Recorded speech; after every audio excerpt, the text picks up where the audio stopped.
আমাদের দৈনন্দিন জীবনে অনেক কিছুই আমরা ব্যবহার করি যেগুলোর কতকগুলি অ্যাসিডিক বা অম্ল জাতীয়, আবার কতকগুলো বেসিক বা ক্ষার জাতীয়, আবার কতকগুলো রয়েছে অ্যাসিডিকও নয় বেসিকও নয়, দুটোর মাঝামাঝি।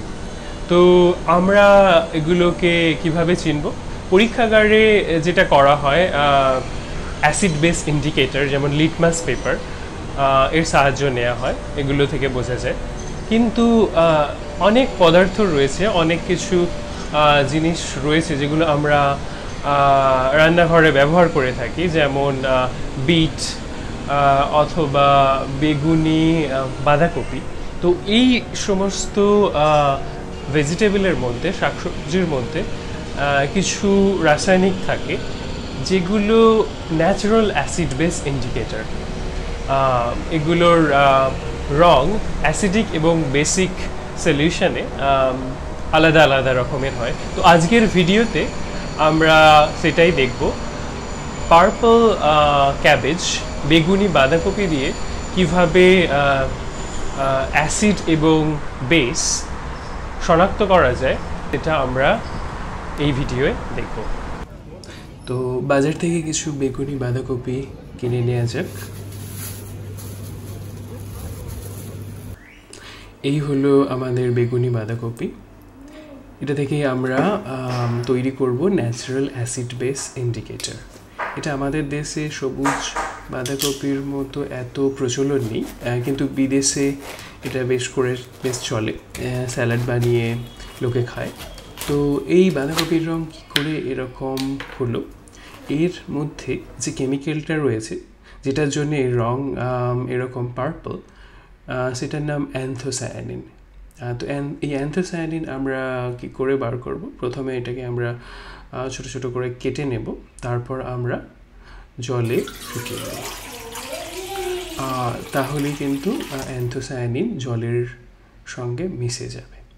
অ্যান্থোসায়ানিন এমন একটা কেমিক্যাল যেটা জলের মধ্যে দ্রবীভূত হয়, অর্থাৎ গুলে যায় জলের মধ্যে। তোমরা ভবিষ্যতে জানবে যে আরও অনেক কেমিক্যাল রয়েছে যেগুলো জলের মধ্যে জল গলে না। দেখছো কেমন পার্পল, জলের রং কেমন পার্পল হয়ে যাচ্ছে। তো বেশ কিছুক্ষণ হলো, আশা করি পুরোটা বেরিয়ে গেছে। এরপর আমরা এটাকে একটা কাঁচের পাত্রে রাখবো, ছেঁকে নেব। প্লাস্টিকের পাত্রে গরম জিনিস রাখা উচিত না, কারণ ওখান থেকে প্লাস্টিক লিচ করে বেরিয়ে আসতে পারে। তো বাঁধাকপি থেকে আমাদের অ্যান্থোসায়ানিন দ্রবণ, যেটা আমাদের ইন্ডিকেটর বানানো হয়ে গেছে। এবার আমরা কিছু দ্রবণ বানিয়ে রাখবো। প্রথমে আমরা নিচ্ছি কিছু নিউট্রাল দ্রবণ বানাচ্ছি, এটা সল্ট। এরপর আমরা কিছু একটা অ্যাপেল জুসের সলিউশন বানাবো। তোমরা জানো অ্যাপেলের মধ্যে ম্যালিক অ্যাসিড থাকে, যেটার কারণে এটা এর দ্রবণটা হচ্ছে যে অ্যাসিডিক। তো এরপরে আমরা লেমন জুস নিচ্ছি। তা লেবুর জুস, লেবুর মধ্যে তোমরা জানো থাকে সাইট্রিক অ্যাসিড। সুতরাং এই দ্রবণটাও অ্যাসিডিক।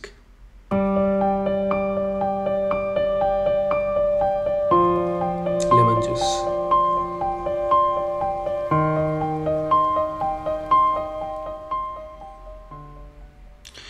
এবার আমরা নেব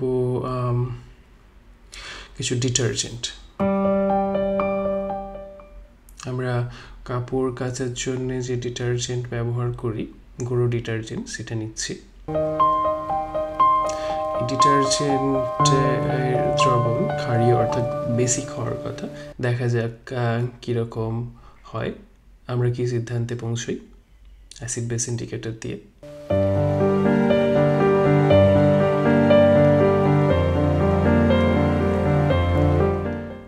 ফাইনালি আমরা নেব বেকিং সোডা।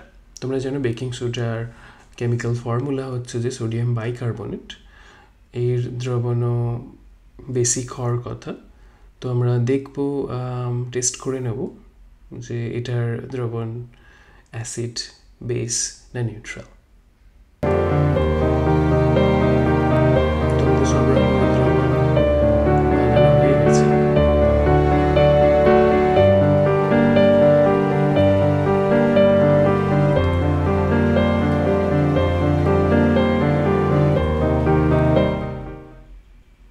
সব রকমের দ্রবণ বানানো হয়ে গেছে। এবার আমরা টেস্টটা করব। প্রথমে আমরা এটাকে লেমন জুসের মধ্যে দিচ্ছি, দেখি কীরকম রং হয়। অ্যান্থোসায়ানিন এটা লেমন জুসের মধ্যে দিচ্ছি।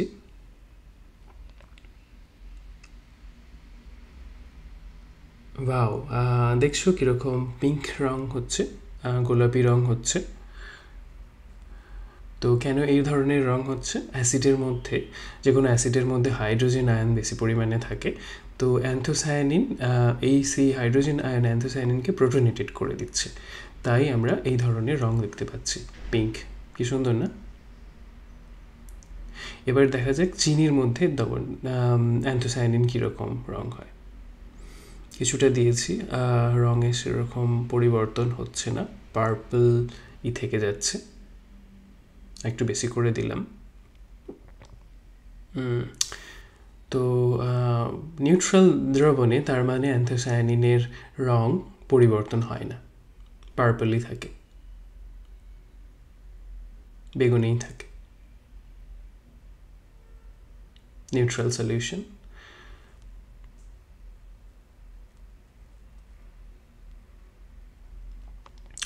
এবার আমরা বেকিং সোডার মধ্যে দেব। দেখা যাক বেকিং সোডার মধ্যে দেওয়ার ফলে কীরকম রংটা হয়।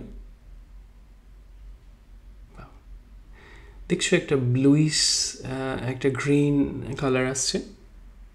তো বেকিং সোডার দ্রবণ হচ্ছে যে ক্ষার, বেসিক। তো এই ক্ষার দ্রবণের মধ্যে অ্যান্থোসায়ানিন ডিপ্রোটোনেটেড হয়ে যাচ্ছে, ওখান থেকে হাইড্রোজেন আয়ন চলে যাচ্ছে, সেই কারণেই এই দ্রবণের রংটা হয়ে যাচ্ছে সবুজ বা নীল। এটা আমরা অ্যাপেল জুসের মধ্যে দেখছি। দেখছো অ্যাপেল জুসের রং একটু রেডিশ হয়ে যাচ্ছে, অবশ্য কালারটা ভালো করে বোঝা যাচ্ছে না, কারণ আগে থেকেই এর অ্যাপেল জুসের একটু কালার্ড ছিল।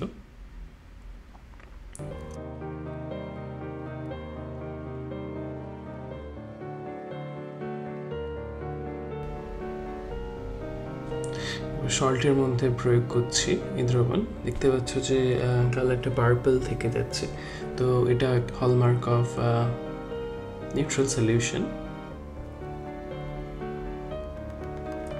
ফাইনালি আমরা সাবান জলের মধ্যে অ্যান্থোসায়ানিনটা দিচ্ছি।